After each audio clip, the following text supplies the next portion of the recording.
Special thanks to our sponsor, Gorham Savings Bank, in partnership with Gorham High School.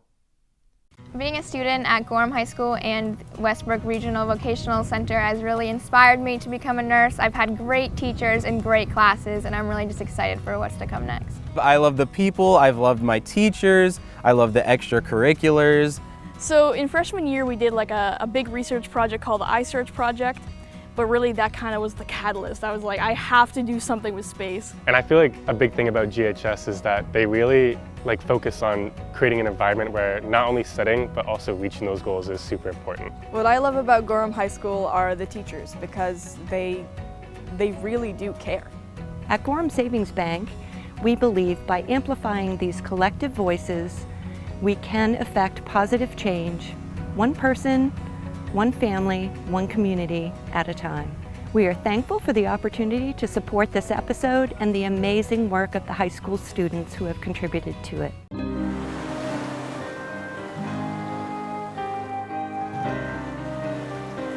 Beyond Maine's beautiful landscape, there's a dark, desperate crisis, a substance abuse epidemic. We set out to capture the faces and stories caught up in it and discovered there is a science to addiction. There is also a way out. These are the voices of hope.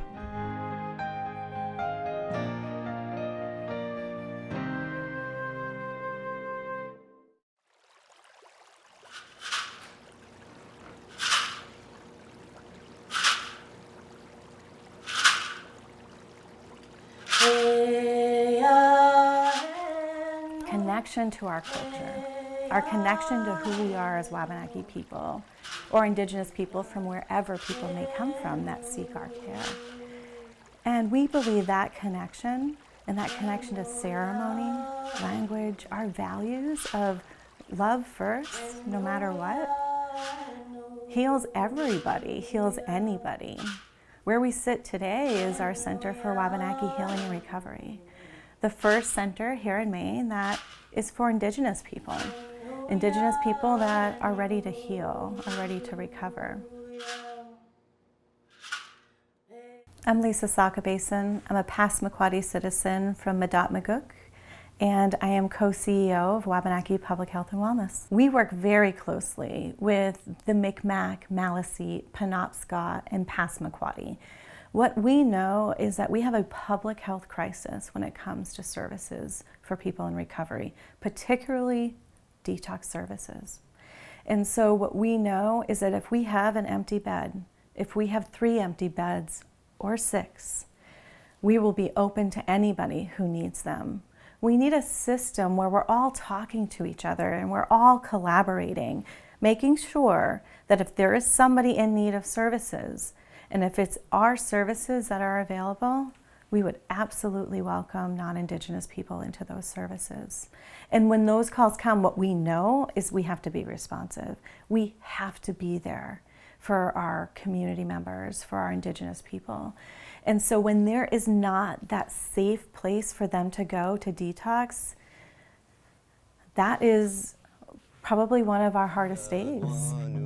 The Passamaquoddies have a term, well-briety. It means both sober and well. Using that term, they've built recovery centers and sober living housing for Indigenous men and women, supporting them as they walk a path of recovery. Up next is a badly needed detox center to combat an epidemic that has ravaged the Wabanaki communities. So when we saw this happening too many times, once is too many times, and we also knew it was a problem within the community as well as statewide. What we knew is we needed to build it. If it doesn't exist, we create it. If we need more beds, we make them.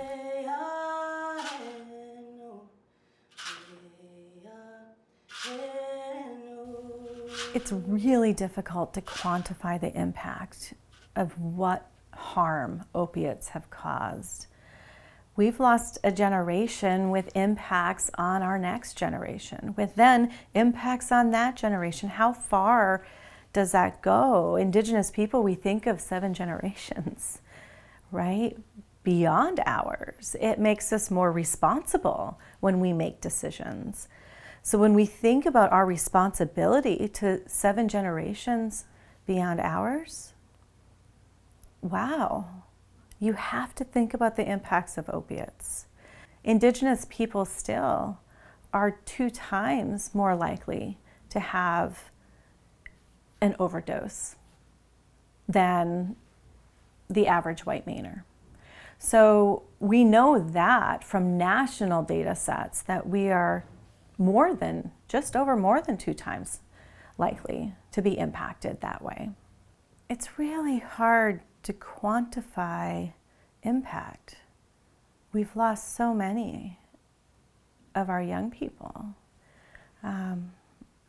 Some may say a generation of our Indigenous people, where many of our young people are being raised by their grandparents. So we've lost so much. And every loss, you think about the loss of the culture that person holds, the language that person holds, what they could be contributing. It's hard to quantify that.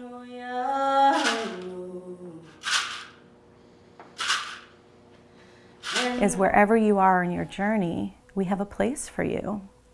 We want to make sure people know that no matter what, that we stand by them. And that place for many is this beautiful log healing lodge in downtown Millinocket, an intensive outpatient program, or IOP, that opened in the fall of 2021 for members of Maine's Indigenous communities. Here, they receive culturally centered treatment for substance use disorder. We do a lot of stabilization of people in crisis. We have mobile clinicians who go to where the people are. Fundamentally, I'm looking for their story. And one of the things we can do, because we have more time, is I can gather the life story from people. And so I get a sense for the story that led to their crisis. And then we can begin to wonder together as a team, so how could we help them to find a different story that takes them out of crisis? And how could we help them to find a different context that doesn't lead to crisis? And because sometimes just getting people out of their lives for a few days is enough for them to feel better. Almost ready. Get all the seasonings in here pretty much. But because we're using mousse, I don't know if you can notice or not, there's really not a lot of liquid in it. So the first thing we want to discuss is this idea of a healthy diet, healthy eating. That's one of the reasons we're here doing this Cooking Matters class. Could I count pizza as more than one food group? Yeah. Yeah. Absolutely. It's got the dairy, it's got the protein, maybe the grains, vegetables, no fruit stuff. Well, yeah, maybe. That's right. If you want to make friends or enemies and put pineapple on your pizza, you can do so. So we work in nutrition and obesity prevention, food sovereignty, food security, traditional foods, as well as environmental health. Andrea Sakabasin, a former UMaine basketball player, is Director of Community and Land Wellness. She oversees cooking classes, plus the traditional native gardens. Growing, harvesting has always been really important to Indigenous culture, and working to incorporate that into our traditional foods and our diets today. We're going to do a cultural adaptation on a shepherd's pie. So we will incorporate squash, which is one of our traditional foods, in replacement of potatoes. And instead of a ground beef, we are going to do a ground moose. Yeah, well, I didn't realize this is the whole way. And I think one of the biggest messages is, one, we're always trying to educate about traditional foods, ways that we can implement them into our daily diets, as well as bringing the message that food is to be celebrated.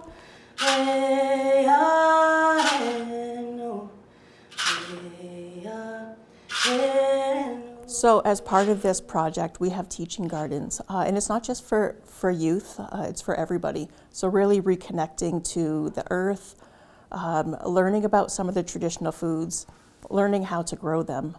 And studies show that if people are involved in the growing of the foods, they're more likely to try them. Traditional native foods such as beans, corn, and squash, along with medicinal herbs, are grown on the 45 acres of fertile land along the banks of the Penobscot River, a cornerstone of the Wabanakis Food Sovereignty Project to support health, wellness, and community. I think it gives them a sense of belonging and really connection to each other. I think the gathering place is just that, a place where people can gather and come together and have that connection, share that laughter, and also get their hands dirty.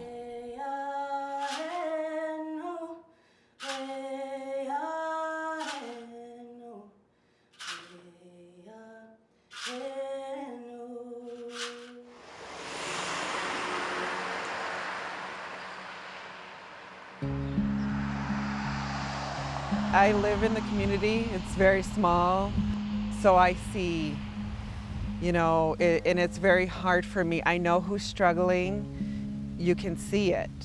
You know the folks that, try and for whatever reason, not succeed.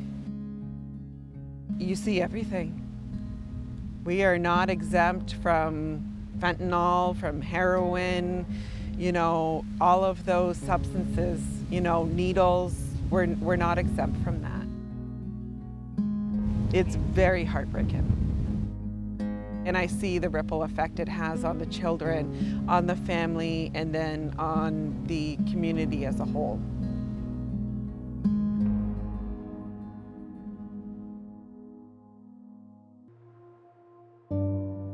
I think that I went through typical trauma that happens on a reservation when it comes to having an absent parent or parents and dealing with seeing alcoholism and drug use from everybody around you, not everybody, but a lot of people.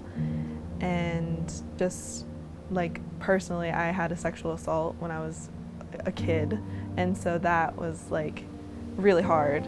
And so I didn't deal with that. I think that it's kind of tricky to say, if it's mental illness or substance use disorder or if it's just trauma when it comes to anybody, because I think that using drugs and alcohol is a coping mechanism that you develop when you're really young to just deal with the trauma that you've been through. And I think that for me, it was my only coping skill that I was able to learn because I picked it up when I was so young. Like I was 13 when I started drinking and smoking weed. And so it was the only way for me to deal with all that I was going through as a child. I'm 23 now, and I was around 19 when I first came into the wellness court because of a charge of furnishing alcohol to minors. And I was also underage at the time, so I wasn't in jail for a long time, but that definitely helped me not ever want to go back there again. We cannot punish our way out, and that's the reality. It doesn't work. It won't work. We won't change behavior by doing that. Judge Eric Maynard, a non-Native American, serves as the chief judge of the Penobscot Nation judicial system. Bad behavior, he says, often stems from historical trauma of injustice, a genetic trauma that Native Americans have experienced and passed down to generations the past 400 years. I think that those issues that you see, the issues of racism, are underlying a number of the things that members of the First Nations and Native communities have experienced for years. In Maine, Native Americans couldn't vote in federal elections until 1950, couldn't vote in state elections until 1968, I believe. Since opening 3 years ago, the Healing to Wellness Court that Judge Maynard helped to found has worked so well they haven't put anyone in jail. We work on 4 foundational premises. The first is the criminal behavior that brings the individual into contact with the court isn't the problem.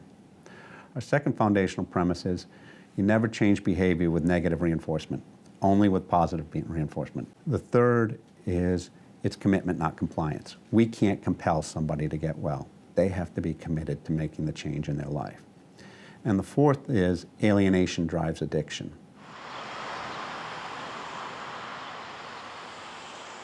We ask a lot of our team. The police chief sits on the team, the director of housing, the director of education, the doctor, the director of behavioral health, the director of social services, prosecutor, public defender, 2 case managers. The tribal court team also includes a substance abuse counselor and a tribal elder. They form a circle of support around each participant. Rhonda DeConti, the clerk of the court, serves an additional critical role. She is the cultural advisor for the Healing to Wellness Court. I look at things through an Indigenous lens, so I see things a little bit differently. So when I came into the court, it was set up very much like you would go into any court, right? So you had the tables, and seeing that just didn't fit for this community. And I thought it would be best to start incorporating some of our practices, like sitting in a circle. For us, when you sit in circle, it's unity, you find healing. So we'll smudge before, so you put in your tobacco, your sweetgrass, cedar, sage, and it's cleansing that person off. But I think the most important thing is when we start our wellness court session is that they know that they're here for this. Even if they're up for a sanction or a discharge, they're gonna get that before anything. We can have drumming, we can do dance. We're able to really do some incredible things here. Social worker Brianna Tipping also serves as case manager and ushered Kirsten into and through the Healing to Wellness Court, a program that takes 12 to 18 months to complete and involves treatment, taking personal responsibility, committing to change, and making and keeping a plan for success. Judge Maynard picks out one person, and then we stand up and we talk about how our life is going and how just we're progressing, and then we go around the circle and we all say something positive to each other. And it's kind of just a culture that is formed right when you step into wellness court. To be able to connect with human beings in the recovery process and to be able to reconnect with their culture, Kirsten was able to reconnect with her culture in a way that was so healing for her and so spiritual for her that it was a beautiful process to watch, and it's a beautiful process to get to be a part of. The adults and the council members always were really helpful, and they were always very supportive for everything, and they kind of just hype you up. Like when you say that you're gonna do something or you are doing something, they're just really proud of you, and it's kind of like they're the parental figures that a lot of people in the wellness court never had. The people that are always in your corner. It's really nice. For a lot of people that come through, they've never experienced healthy connections, caring connections.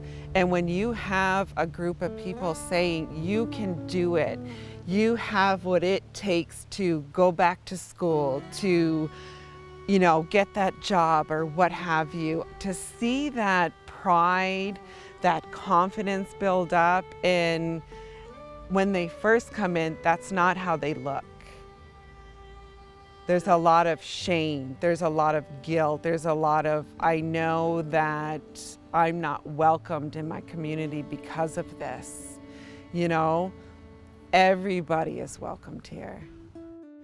I think that they did help me kind of mature and be able to attain my goals, because I think if I would have kept drinking and using drugs, I probably wouldn't be able to accomplish what I can now. I want to help my community, but I also want to help Native American communities just as a whole, because I think that Native Americans struggle with a lot of trauma, and we need doctors that look like us in order to help each other rise up. I think that we also lack in mental health services, and so I think that if I could be a good psychiatrist, then I could help kids because I want to be a children's psychiatrist. I want to help kids with their trauma. So now that we have this and people know that we are a resource for them to get the help is crucial. And, you know, we may not have very large numbers, but if it's just saving one, then that's one that we have left. For most of the individuals who come into the court system, the judge has been an authority figure who's told them they've done something bad. You've done something bad and now I'm going to punish you. The individuals who are successful in this program, they deserve to have that same authority figure, same level of authority, tell them, you've done something really good, and I want to tell you how great you are. And that's why I stay on the bench and wear the robe when I do that, because they deserve that.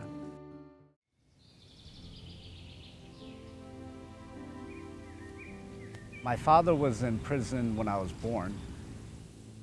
During that time, I was in and out of a lot of foster homes, and finally, my father got full custody of me. He was a diagnosed sociopath. He struggled a lot with that mental illness, and you could only imagine the things that I had to go through. My childhood was not pretty. It wasn't pretty at all. Right when I turned 18, I got caught with, a bunch of drugs. Like, I remember my first charges were heroin, coke, Xanax, Valium, and I had some marijuana on me. I went into jail. I was there for a little while. Before I got into recovery, I was homeless. I've been incarcerated in 14 states. I've done prison sentences.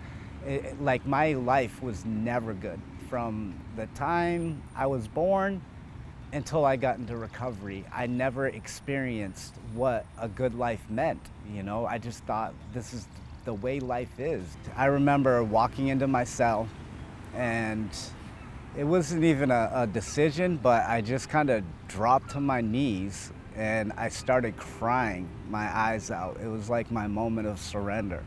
And I asked at that moment that, life, I spoke to somebody, God, life, whatever, the universe, and I asked for help. At that same time, I was asked if I wanted to do drug court, and I agreed to do it. And I feel like after that moment of surrender, I got a little clarity. I felt like I put on maybe a new set of eyes that day and started seeing things a little differently than I did in my past.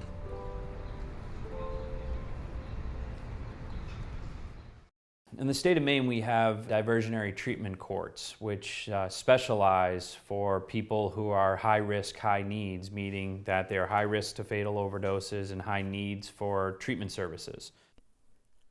Jonathan Sarbeck is the Cumberland County DA. Here, as in 5 other counties, Androscoggin, Hancock, Penobscot, Washington, and York, they are taking a different tact.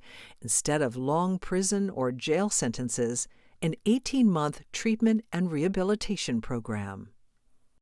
The treatment courts, which are usually drug courts, veterans courts, or co-occurring disorder courts, meaning mental health issues and substance use disorders, are used in a way that it's a very intensive probationary period, meaning that there's supervision, there are drug testing, there are check-ins with probation and the court, along with the treatment team. And on the treatment team, we have treatment providers, we have people who do supervision, probation, the court, as in a judge or justice, a prosecutor. In Cumberland County, it's myself, and then a defense attorney. Kind of setting up on our low lunge, maybe if you use blocks. When I walked out of jail, I had a place to go, right? They set it up so I had a sober house. Like, it wasn't go to my old friends, go back to what's familiar, right? It was going back to something new. The transformation, I think drug court was like my foundation. And I think, everything that drug court had to offer, it wasn't like you're doing good or you're doing bad. It's like, oh, you're struggling As long as you're honest with us, we can work with you. We're okay with that. It was more of a place of understanding and some compassion. We think that it is a much better use of court resources than simply sending somebody to the Department of Corrections or to the county jails. And we really do think that what it can do for somebody in the long term can be a lot more effective than just simply incarceration. And then there is the matter of cost. Jail at $141 a day per inmate is more than 5 times more expensive than drug court. I believe that the treatment court has saved lives, and I think it will continue to save lives. It's a smarter, more effective, and more efficient way to provide that person their own tools so that they can stay on recovery. Because if we don't, there's a good chance that that person's going to be a victim of a fatal overdose. We're going to get a bend at the knees. On the next inhale, we're going to rise all the way up slowly. Right, bringing our hands to the side. That gaze might follow, hands come together. Exhale, coming all the way down through third eye, pausing at heart center. Yoga I got into right away, right when I got out, and it helped me grow and change. And then I said, well, just like the 12 steps, I have to give back, now I have to, start teaching yoga, and especially to the people that are just like me. Glide forward into that plank position. We're gonna drop the back knees. I get to teach them about their ego and their insecurities. All the way down. How do I see the truth? And being present in the moment. We're gonna bend our knee back into warrior two. I used to kind of fall into my fears, my delusions, and my manipulations, and being able to see a little clearer into the truth has helped me grow. Yoga was more powerful than the fear I lived in and the addiction I lived in to help me grow, to stay sober for the long term. To help therapists and medical teams determine the depth of trauma a patient has endured, they often turn to the ACEs test. It measures adverse childhood experiences. I remember just feeling, I was very filled with fear. I wasn't allowed to play with toys or anything, so I'd have to sit in my room and I'd have to just kind of write out things that were wrong with me. And I'd have to make a list, and the list was never good enough. When I was done with it, it was never good enough, and he would get mad at me for not finding more. ACEs is comprised of 10 questions. Therapist Jill Frame is administering the test to Will. The results can help pinpoint who is likely most at risk for addiction. So one of the things we're going to do today is we're going to have you complete this adverse childhood experience questionnaire. One of the things that's helpful for adults who go through the process of looking back at the experiences they had in their childhood is to really be able to identify the areas that impacted who you were as a child and who you are as an adult, and sort of help you come to an understanding about that so that you can sort of move forward in your own journey, of recovery and personal growth. The ACEs test explores 10 types of stressful or traumatic events that have happened to a person before they were 18. Those 10 events fall into the following categories: abuse, neglect, and household challenges.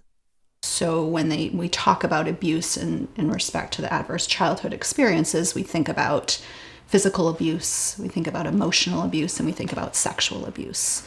And so for you, what your questionnaire reflected is that you had 2 out of 3 of those experiences. The next 2 categories is neglect. So there's emotional neglect, and then there's physical neglect. And you scored, 2 out of 2. The 6th one is whether your parents or caregivers were divorced or separated. Yeah, I think I was just, it was at an early age. I was kind of pretty confused all the time of what was going on. I would be placed in foster homes, and I think I went to a couple different places. One time I had to live with an uncle. Who you are is such a reflection of how you were brought up and raised. It's almost everything. We are what we know, almost, you know what I mean? And it's like what we do with it is we either become the same person or we become the complete opposite of what we've learned, you know what I mean? It's, yeah, I totally feel that. I try to do everything opposite that I've had to experience and go through, especially, you know, with my father. Living in a household with a primary caregiver who has experienced mental health issues and or has had a suicide attempt or who has died by suicide is another category that is part of this ACEs questionnaire. And I know that you have spoken a little bit about your father and his struggle with mental health issues. So for you, that's another area that resonated as you took the questionnaire.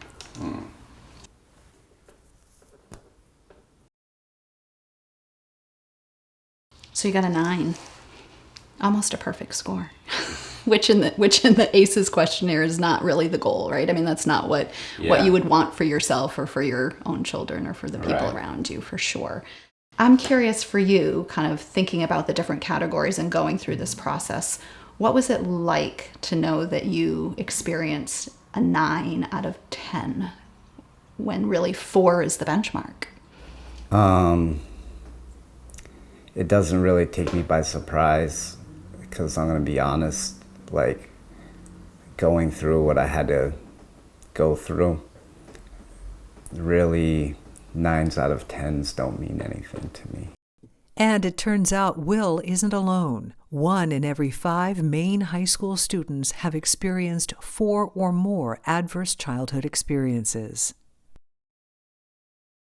One of the things that we know about people that experience adverse childhood events or experiences in their life is that it actually, that amount of toxic stress, right? So trauma can actually change the wiring of our brain. Like there's and it can get into our genetics. I never got shown much love, you know what I mean? And I show a lot of love, you know?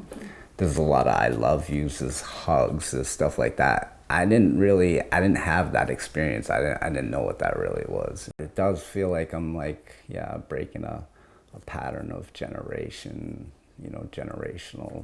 things, you know, especially knowing my mom and dad's childhood a little bit. I was maybe 8 months sober, and you know, I found that place of self-love. Actually, you know, it was probably one of my most beaming moments of self-love I had, and I got to go back to him, and because he had nobody else in his life, he had zero. I was the only person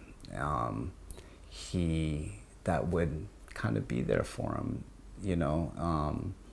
So I got to go visit him, and you know, at first it was like this, even though he had some, you know, mental things off from the stroke and he couldn't walk, you know, he kind of did the same thing, you know. It was like, oh, so happy to see me, surprised, and you know, and I sat with him for a couple days, and he went right back to the attack. Wow.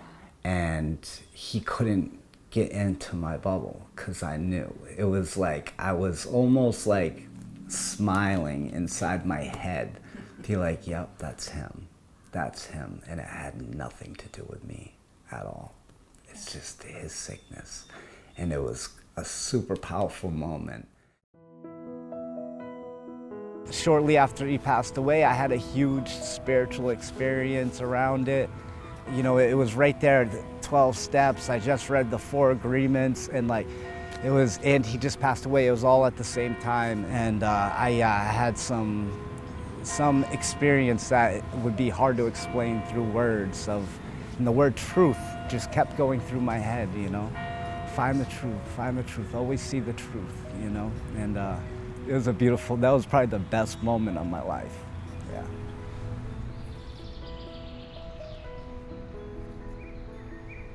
You know, it never felt right, you know what I mean, until now. And I And it's so important for me to find that gratitude as much as I can, even when things feel hard and maybe my trauma starts coming back, or my, some voices that tell me to escape and get away. I got to come back right to the truth and really look around and really see the beauty of what recovery has brought me. And yeah.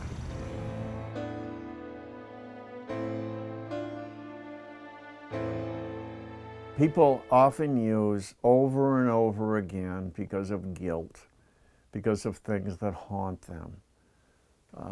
You may have had a bad parent or two, and what they pulled when you were growing up as a child may haunt you in your 80s. And it's good to try to process that stuff. I started using at 12, started smoking cigarettes at 8, that sort of thing. I'm an alcoholic addict to the marrow of my bones. Zu Kane is a prolific artist now, but his addictions cost him everything: his family, his livelihood, his very sense of self. So I needed somebody to come along and say, hey, I know how to get out of here. Why don't you follow me? And I went, and you have to listen to my direction, or otherwise you're probably going to die down here. You don't have any water, it's 120 degrees currently, and you're gonna die if you don't listen to me.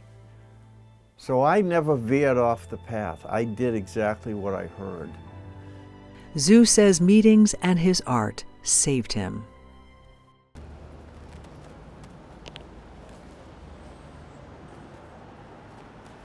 $1990, I had a studio here, and I was just concluding a terrible 8-year binge, and I was very distraught.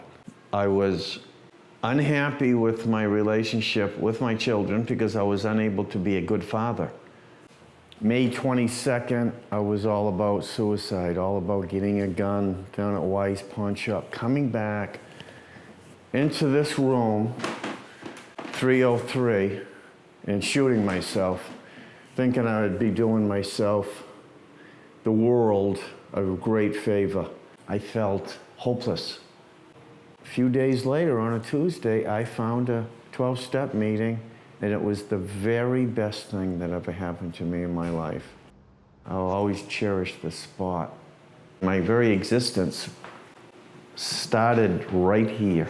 I knew my life was beginning a whole new existence without substances, and it was wonderful. I've been an addict all my life, and to be clean and sober is a huge gift, to say the least. Well, I go to probably roughly about 10 meetings a week. I've been to 9 meetings in the past 3 days. Some of it's service work, which means I'm going into facilities like the prison, the local detox, mental hospital. So I spend considerable amount of time volunteering. It's called 12-step work, and it's wonderfully gratifying and ensures my own sobriety. Another way to help your recovery is to find out what you're all about, what you like. Try to find some hobbies, some creativity in your mind. If you're already creating, like I was, start finishing things. I think the key is to surrender. Like every day for 31 years, I've been putting the white flag 2 miles in the air on my knees saying, universe, I don't know really what's going on here. I have some kind of clues now. I have some kind of answers, but especially at the beginning, I didn't know. All I knew was to surrender and say, oh my God, I need such help. I can't do this. I'm gonna die. For those that can't see themselves clean and sober, I suggest just to give it some time. Suspend disbelief for a few minutes. Keep trying. Ask. Say a prayer like, please help me. And eventually, you will see yourself clean and sober. You'll see glimmers. And eventually, you'll be living a different life.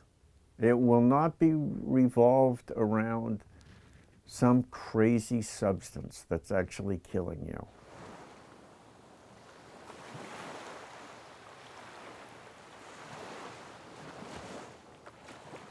So we were raised in the 70s, and so everyone seemed to be doing everything. So everybody smoked and everybody drank. So there was this sort of social acceptance around their behaviors. When I was in high school, I was the captain of all of the sports teams.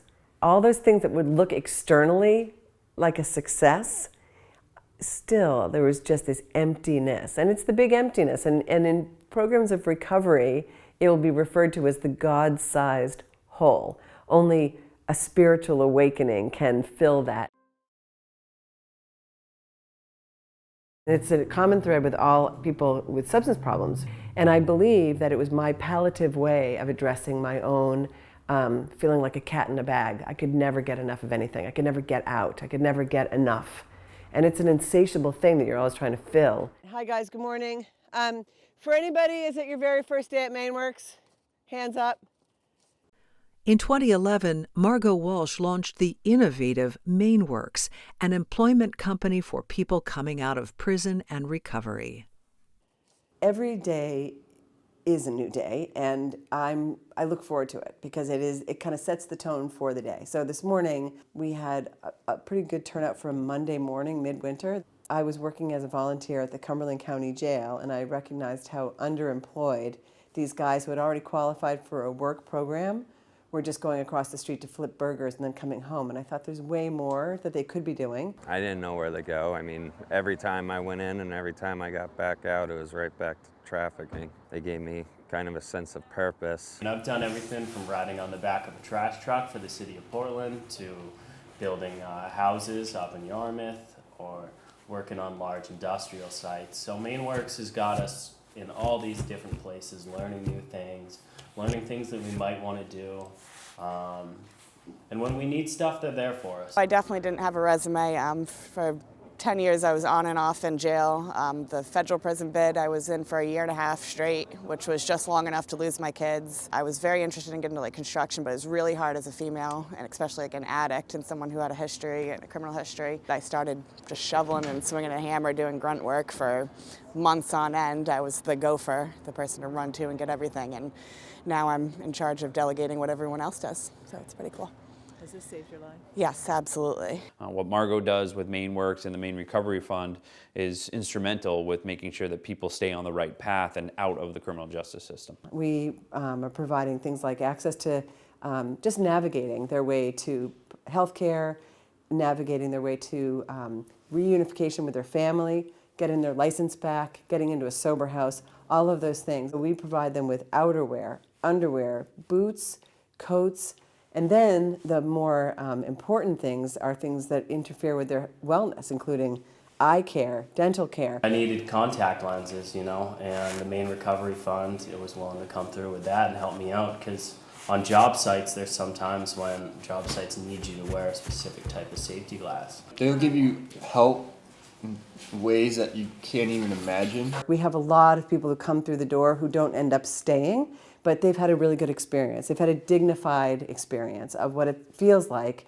to get some traction, to have people meet them and recognize their strengths and interests rather than just all the things that they have not done well. I think being part of this has made me a better DA. It's made me more compassionate and opens my eyes to a lot of other things. When you come around this circle, it doesn't feel like we're losing the battle. It actually feels like there's hope when it comes to what we can all do together. We are happy to help everybody where they are, as long as they're serious about getting their life together. MaineWorks helps an estimated 4,000 people every year, taking them from hopeless to hopeful. But you go from broken to working on yourself and fixing yourself. And so they have this experience, and they see it among themselves with their peers here. It's really, really phenomenal.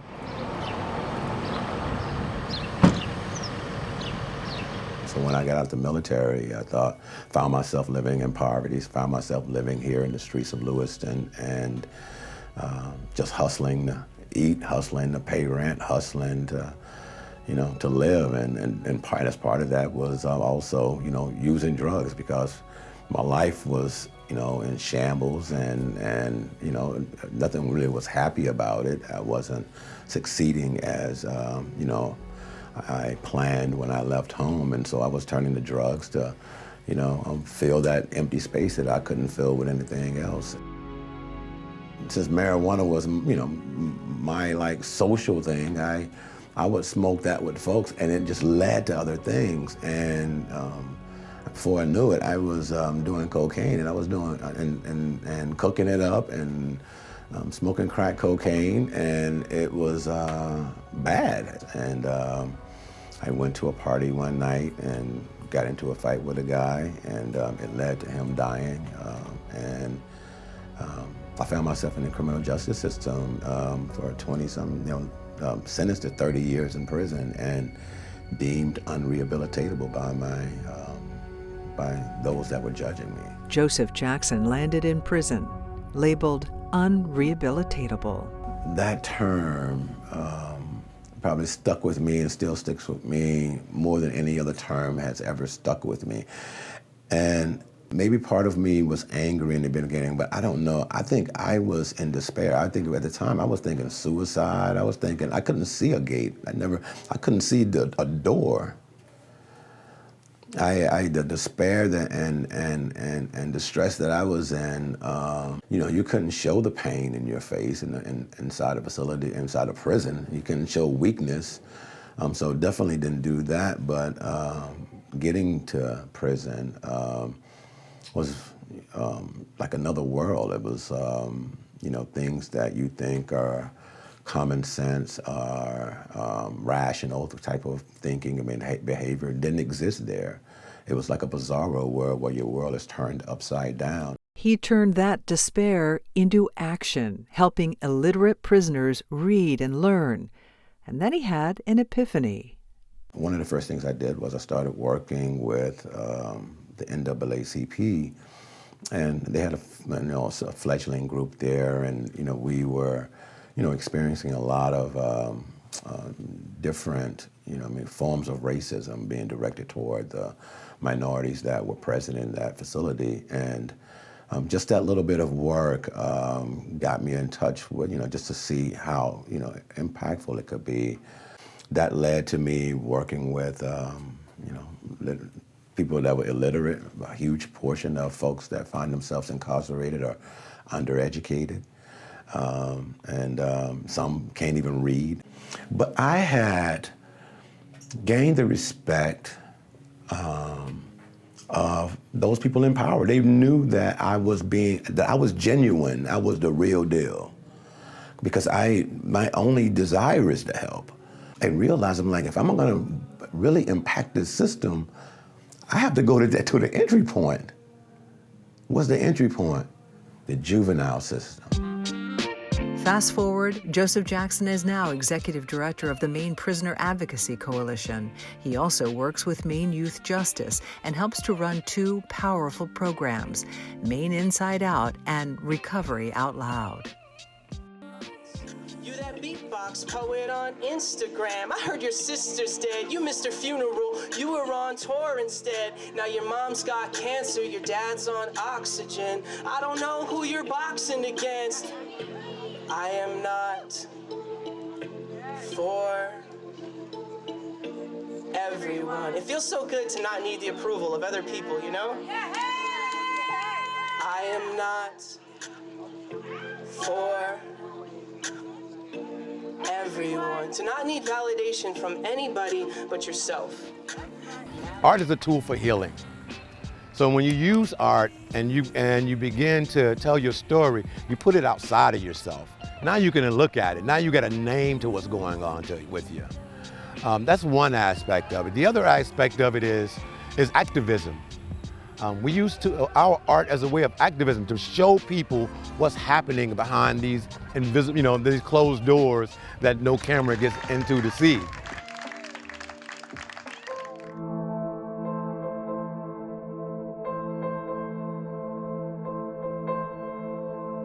The kids who are in the Maine Inside Out groups at Long Creek have been working on some drumming to come open the night on November 10th. People see what they want to, they don't understand me. Trying to let my voice out, gotta break the walls and set it free. The way that I also got through that with the shame and being able to not be judged was put it into play. That's what they told me, just put it into a play. You'll be able to make it so that people know what you did and that you're learning from it. It's not just, oh, he did this and he's still going down that same path. No, he's trying to fight back out of that path. He's trying to go on to a different one. Daddy, you all right? I said I didn't need any help. Men don't need help.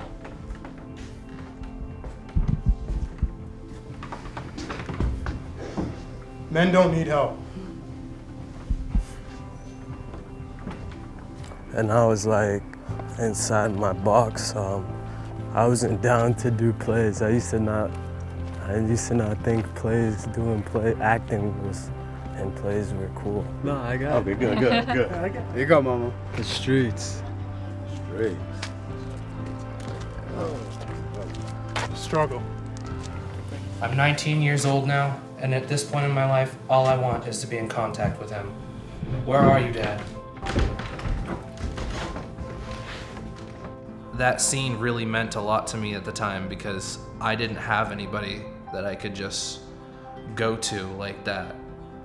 Honestly, I think I can say it because I didn't feel loved or wanted. I didn't feel like somebody was there for me to listen to me because I always had to fight to be heard. I'm glad that I had that chance to participate when I did, because if not for the group, I feel like myself as a young youth, still am young, would probably still be on the same path that I was if I hadn't met the support system that Maine Inside Out brings to the table.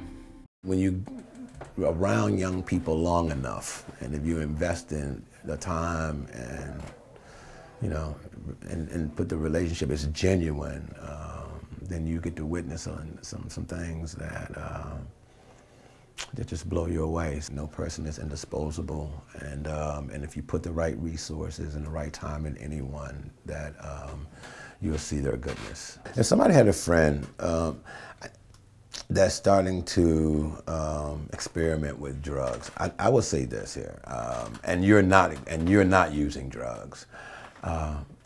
Get closer to them. Pull them into the things that you're doing that's not drug related. Try to connect with them, become closer friends, and really try to dive into what's going on with them. I mean, I think that people don't really ask the right questions. They don't ask the right questions. What's the story behind even the experimentation? You know, because it might be something simple like I've seen my parents do it, but if it's something that's more than that, I would just say, yeah, you got to get closer to them. You can't push them away. If you or someone you know needs help right now, go to the knowyouroptions.me website. You will find immediate help that's closest to you.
way out.